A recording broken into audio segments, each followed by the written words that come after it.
welcome back to the channel on Commerce Screen. This is a discussion video to how to prepare for your career life in a very short span of time. When you have limited time period of just 4 to 5 days, and you need to prepare for all the things like from documentation to your particular ethical wear that you will be doing and your interview round. That is all. That is the three things you have to be prepared in a span of 5 days.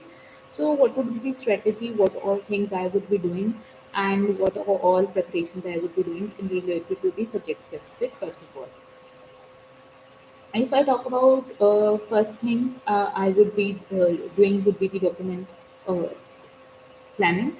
And in the document planning, it would take hardly 15 to 20 minutes more to get the proper documentation done and to prepare three files for the reference of the particular person present over there. That is the first thing. Second thing would be the clothing. Clothing should be very soothing, and it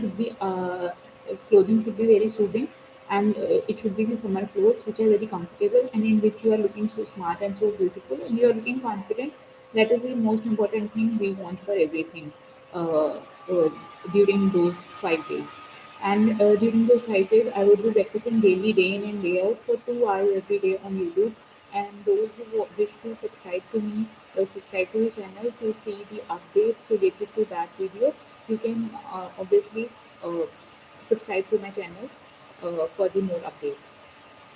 Then third thing would be the demo round. Demo round is most important. I have already prepared for the demo round 2 or 3 times, in which my major topic was there in the pen drive. And in the pen drive, the major topic which I used to cover was related to management. That was related to principles of management. First there were that was related to principles of management.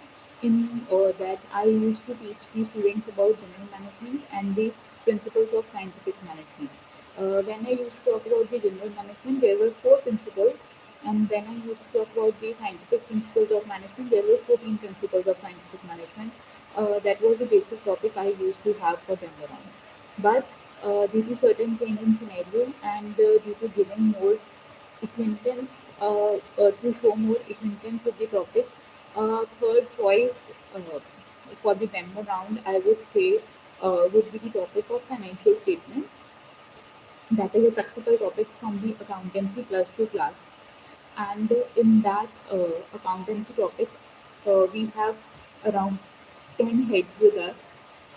We have around 10 heads with us, in which we have to cover, in which we have covered the basic points related to the financial statements, means those 10 heads or how to do their accounting transaction as well. मतलब कि 10 ऐसे important head लेते हैं हम financial statements में जिनकी accounting treatment कैसे करनी है और उनकी रिकॉर्डिंग कैसे करनी है. तो ये बहुत ही प्रैक्टिकल टॉपिक है और इसी को I will be focusing in the demo round. That is the thing I suppose I would be doing. So it is there in my specified notebooks which I have prepared. I have prepared my notes. That is the most important thing like this. Alright. Now coming to the topic financial statements. Coming to the topic financial statements. First there is example one, closing stock. So when we talk about the closing stock, it's adjustment. Closing stock is adjusted in two accounts. One is in the trading and P&L account, and second is in the balance sheet. So you have to prepare the trading and P&L account first of all. There you have to write by closing stock with the amount 2000. Then you have to come to the balance sheet where you have to write the stock rupees 2000 in the assets column. This is the first statement we have done. The first treatment of the account particular entry, that is the closing stock. Next we have with us is Next we have with us is outstanding expenses. So outstanding expenses would be added in the particular head in the trading and P&L account. Like it's outstanding wages. So wages में outstanding wages हमने add किए 2000 plus 500, that is 2500. Then next is outstanding wages as a liability would be shown in the balance sheet. That would be again rupees 500 amount. Then next we have with us is prepaid expenses, the third major important head, prepaid expenses. So prepaid expenses would be subtracted from the particular head like from wages. अगर wages हमने pre पे कर दिए, पहले ही पे कर दिए, तो उसको हम रिड्यूस कर देंगे। जैसे कि 2000 में से 100 रिड्यूस हो जाएंगे, सो एक फिगर हमारे पास वो आ जाएगी। और जो हमारे प्रीपेड एक्सपेंसेस है वो एज एन एसेट हमारे शो होंगे, और वो भी हमारे एज एन एसेट शो होंगे प्रीपेड वेजेस, जो कि एसेट साइड पे होंगे। Then next we have the accrued income, the fourth important है। एक्रूअर्ड इनकम में क्या होगा?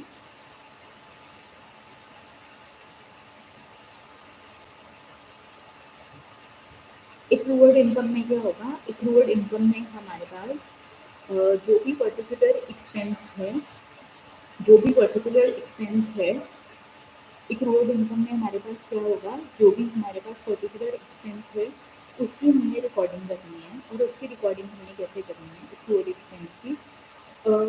जो भी एक्रूअर्ड एक्सपेंस है किसी भी टाइम पीरियड पे, जो भी हमारे पास एक्रूअर्ड एक्सपेंस है, उसकी हमें रिकॉर्डिंग करनी है। और उसकी रिकॉर्डिंग करने के लिए हमारे पास क्या होगा? जो एक्रूअर्ड एक्सपेंस होगा दैट वुड बी बेसिकली एक्रूअर्ड भी हमारा प्रॉफिट एंड लॉस अकाउंट में तो आएगा, पर वो एज ए इनकम वाली साइड आएगा, वहाँ पे हम ऐड करेंगे। और फिर जो एक्रूअर्ड होगा वो एसेट वाली साइड आएगा, 400 में जो भी अमाउंट है वहाँ पे रिकॉर्डिंग होगी। फिर उसके बाद है इनकम रिसीव्ड इन एडवांस। कुछ पैसे पहले से मिल गए, फिर से क्या होंगे? वो इंटरेस्ट वाली साइड पे हमारे माइनस होंगे। ठीक है, पहली चीज़। दूसरी चीज़, जो इंटरेस्ट रिसीव्ड इन एडवांस है वो लाइबिलिटी साइड पे हमें शो होगा। Clear? Done. Next we have the depreciation.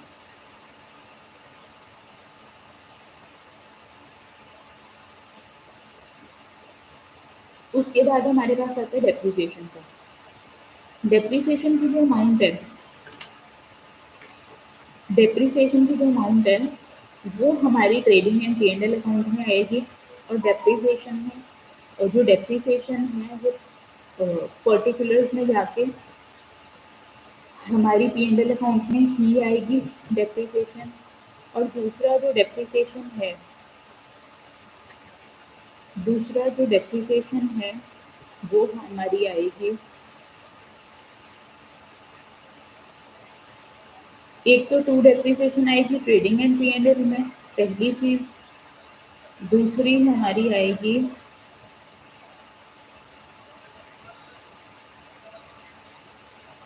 एक तो depreciation trading and P&L account में आएगी, टू डेप्रिसिएशन।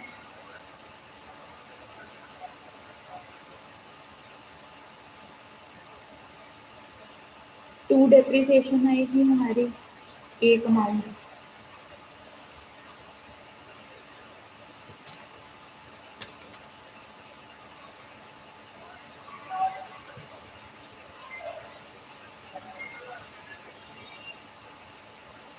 एक टू डेप्रिसिएशन आएगी हमारी amount trading and P&L account में। और दूसरा हमारी आएगी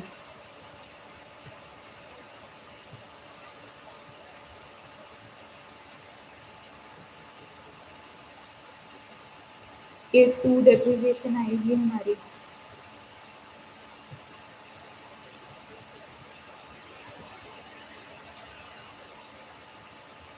और वही डेप्रिसिएशन पर्टिकुलर एसेट में से माइनस हो जाएगी। फिर आएंगे हमारे बैड डेट या provision for bad and doubtful debt.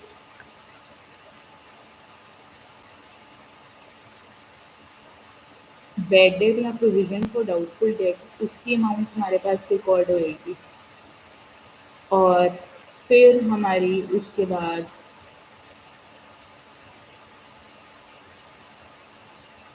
Next हमारे पास आएंगे एसेट्स, जैसे कि bad debt, provision for bad and doubtful debt, provision for discount and debtors. तो जो provision for discount and debtors हैं वो हमारे रिकॉर्ड हो जाएंगे 600 के साथ, प्रोविजन 150 के साथ।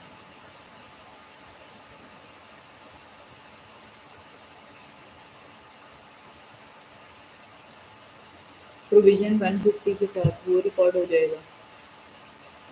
सो that is all we have regarding financial statements. तो अगर आपने इसको डेमो लेसन में देना है, ये 7 to 8 पॉइंट्स को अगर डेमो लेसन में देना है, तो इम्पोर्टेंट चीज़ जो आपके माइंड में उस टाइम पे क्लिक करनी चाहिए कि आपने अकाउंटिंग ट्रीटमेंट को करनी है। जैसे कि क्लोजिंग स्टॉक की अकाउंटिंग ट्रीटमेंट आपने क्या करनी है, मतलब you have to explain yourself in a very depth way, because वहाँ पे जो पर्टिकुलर पैनल ऑफ एक्सपर्ट्स होंगे वो 4 to 5 होंगे, and they would be judging you from every point of view. तो तुम्हारी एक स्टेशनरी किट भी रेडी होनी बहुत ज़रूरी है। इसी के साथ साथ तुम्हारा एक पर्सनल प्रोफेशनल बैग रेडी होना बहुत ज़रूरी है, जिसमें तुम्हारी प्रोफेशनल किट में क्या-क्या चीज़ें होंगी। प्रोफेशनल किट में तुम्हारे पास मार्कर, तुम्हारे पास चॉक, तुम्हारे पास डस्टर, ये चीज़ें होनी चाहिए। एक तुम्हारी स्टेशनरी किट हो जिसमें तुम्हारे पास स्टेपलर, तुम्हारे पास पेन्स, तुम्हारे पास पेंसिल, वो रेडी हो। उसके अलावा तुम्हारी डॉक्यूमेंट्स की किट रेडी हो। डॉक्यूमेंट्स की किट भी मैंने आपको बता दी है। डॉक्यूमेंट्स की जितनी आज तक की सर्टिफिकेशन है वो सारी एक फाइल में, प्लस जो एडिशनल सर्टिफिकेशन है उसे एक हेडिंग देके एडिशनल सर्टिफिकेशन वो एक रेडी हो। ये दो चीज़ें जब रेडी हो जाए, डेमो लेक्चर अभी प्रिपेयर हो गया है, तो ये डेमो लेक्चर आप दे दें। इसी के साथ साथ और एक शॉर्टकट में टेक्निक आप यूज़ कर सकते हैं, दैट इज़ दैट इज़ इसके अलावा आप एक टेक्निक यूज़ कर सकते हैं वाइल टीचिंग। उस टाइम पे आप एक या दो अपनी एडिशनल बुक्स या एक नोटबुक कैरी कर सकते हैं, जहाँ पे आपके सारे डेमो लेक्चर्स रेडी हो, ताकि इन केस अगर कोई कैंडिडेट आपको सरपास कर रहा है किसी वे में, मतलब कि सपोज एक कैंडिडेट है, उसके number of years of experience ज़्यादा हैं, तो आप उसको कैसे आउट पार करोगे? उसको आप आउट पार कैसे कर सकते हो? आप डेमो लेसन में कुछ अपना प्रैक्टिकल व्यू पॉइंट देखो, या अगर किसी कैंडिडेट के इंटरव्यू में ज़्यादा पॉइंट्स आ रहे हैं, आपने उसको कैसे कट करना है? आपने इंटरव्यू में अ, कुछ अपनी तरफ से प्रैक्टिकल एग्जांपल्स कोट कर देने हैं उस टाइम पे।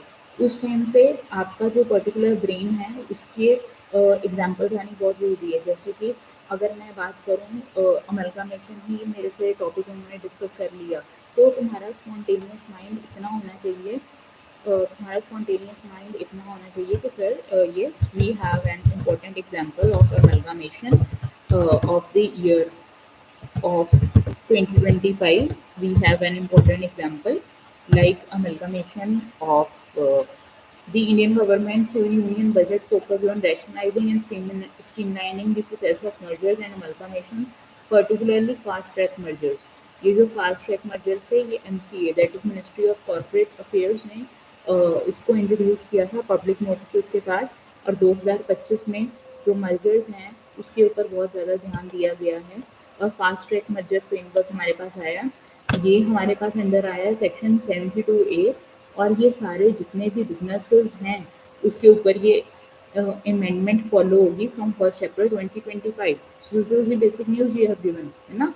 फिर उसके बाद फिर उसके बाद जैसे तुम्हारे पास साइमल्टेनियस क्वेश्चन आ गया आईटीआर का, है ना, कि सर आईटीआर 2025 में हम क्या क्या चीज़ें कर सकते हैं। तो आईटीआर 2025 के जो इम्पोर्टेंट स्लैब रेट्स हैं वो आप डिस्कस कर सकते हो उनके साथ, कि सर जो हमारी आईटीआर स्लैब रेट्स हैं, अगर 0 से लेकर 4 लाख है तो उसके ऊपर टैक्स रेट मिल रहा है। 4 लाख से 8 लाख है तो 5% है, 8 लाख से 12 लाख है तो 10%, 12 से 16 15, 16 से 20 20%, 20 से 24 25%, 24 से ऊपर चला गया तो 30% का स्लैब रेट लगेगा। You can give them the practical examples. फिर उसके अलावा प्रैक्टिकल एग्जांपल उनको क्या दे सकते हैं, that is the mutual fund. Mutual fund के ऊपर mutual fund mutual fund slab rates, mutual fund के स्लैब रेट्स दे सकते हैं आप। म्यूचुअल फंड जो सिर्फ कैलकुलेटर होता है, दैट इज मोस्ट इम्पॉर्टेंट।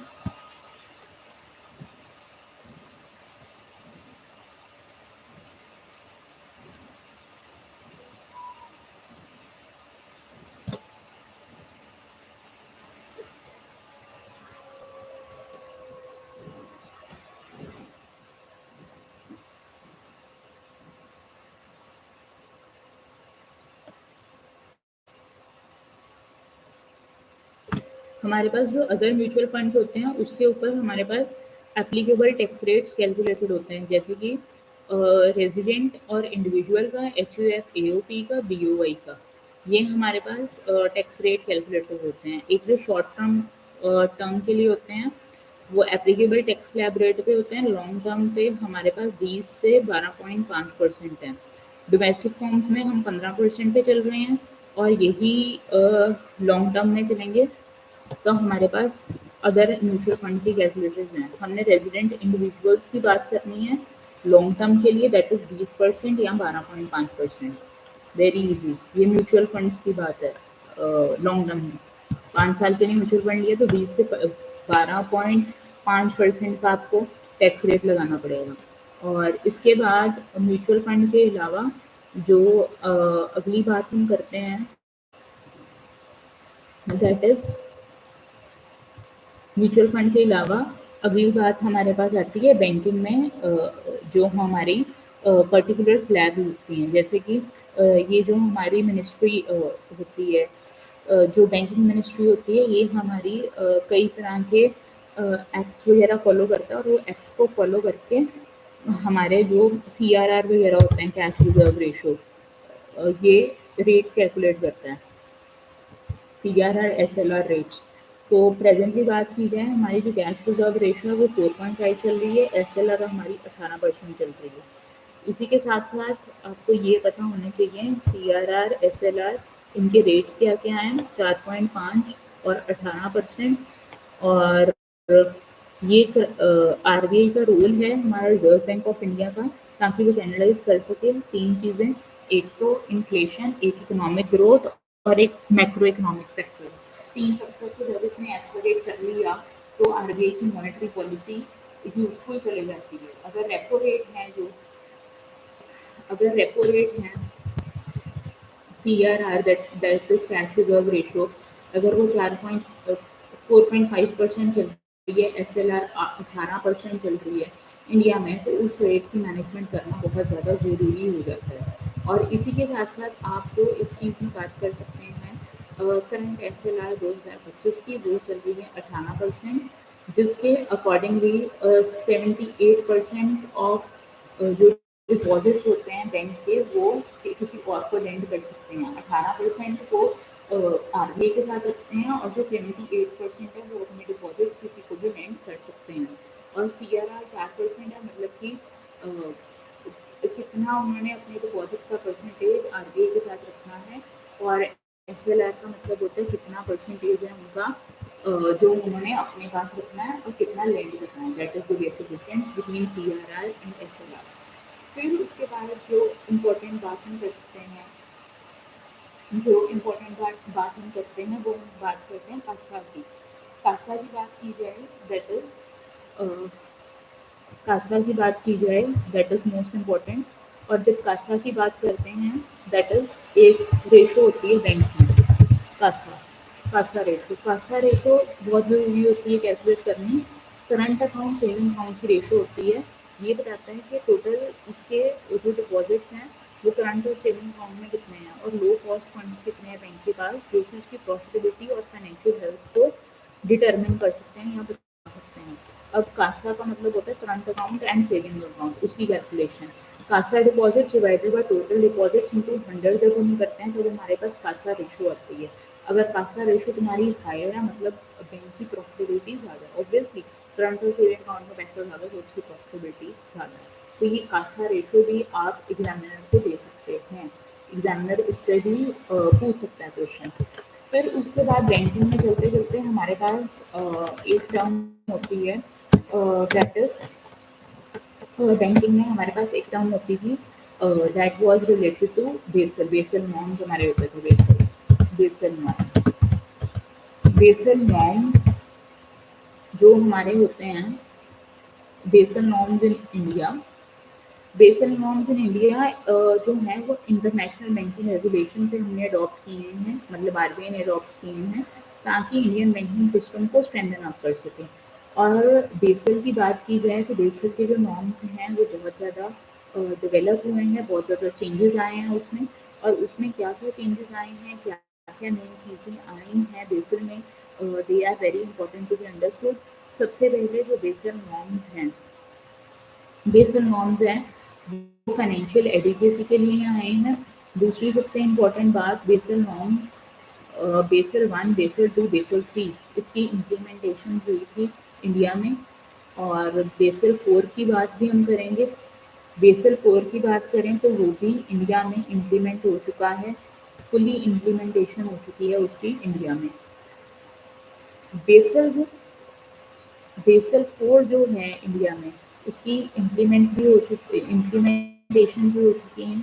और इम्प्लीमेंटेशन के साथ साथ हमें ये पता होना चाहिए कि ये बेसल फोर किसके साथ डेवलप डील करता है। ये रिफाइनमेंट है बेसल थ्री का, और जो रिस्क असेसमेंट मेथड्स हैं, कैपिटल रिक्वायरमेंट्स हैं, उसके साथ हमारे पास बेसल फोर डील करता है। और बेसल फोर की जब हम बात करते हैं, this is the most important thing. और हमारी जो रेशोज़ होती हैं वो बेसिकली डील करती हैं इनके साथ। तो Basel one, Basel two, Basel three, all the three Basel norms have been implemented with us. और ये जो बेसल नॉर्म्स होते हैं, ये कमेटी फॉर्मुलेट करती है, और वही कमेटी इनके साथ डील करती है। बेसल वन में जो करार था वो 8 से 9% का था। बेसल टू में हमारे पास capital adequacy, supervisory review, market discipline आ गया। बेसल थ्री में हमने लिक्विडिटी इन्हांस कर दी और इंप्रूविंग कर दी रिस्क मैनेजमेंट की। बेसल थ्री के साथ साथ हमारे पास आया Basel four, that was also related with the credit risk assessment and implementation. And इसी के साथ साथ, बेसल थ्री के साथ साथ आपको जो पता होना चाहिए, बैंकिंग इंडस्ट्री में, दैट इज बेसल थ्री के साथ साथ, बेसल नॉर्म्स के साथ साथ आपको जो पता होना चाहिए, पर्टिकुलरली इंडियन बैंकिंग इंडस्ट्री में या फाइनेंशियल सेक्टर्स में, फाइनेंशियल सेक्टर्स में हमारे पास एक टर्म आती है, that is related to crypto currency. अब ये क्रिप्टो करेंसी क्या होती है और इसकी क्या-क्या स्पेसिफिकेशंस हैं। क्रिप्टो करेंसी बेसिकली ब्लॉकचेन और क्रिप्टोग्राफिक टेक्निक्स को यूज़ करके जो आप ट्रांसफ़र ऑफ मनी करते हैं और एक एल्गोरिदम क्रिएट किया जाता है मॉनेटरी यूनिट्स के साथ, उसको हम क्रिप्टो करेंसी कहते हैं। और क्रिप्टो करेंसी ब्लॉकचेन या बिटकॉइंस में भी हो सकती है, that is what we should no.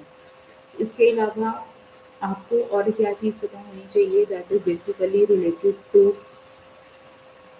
Pastel framework भी तुम्हें पता ही है क्या होता है, वो सारी चीज़ें तो तुम्हें बेसिकली पता ही है।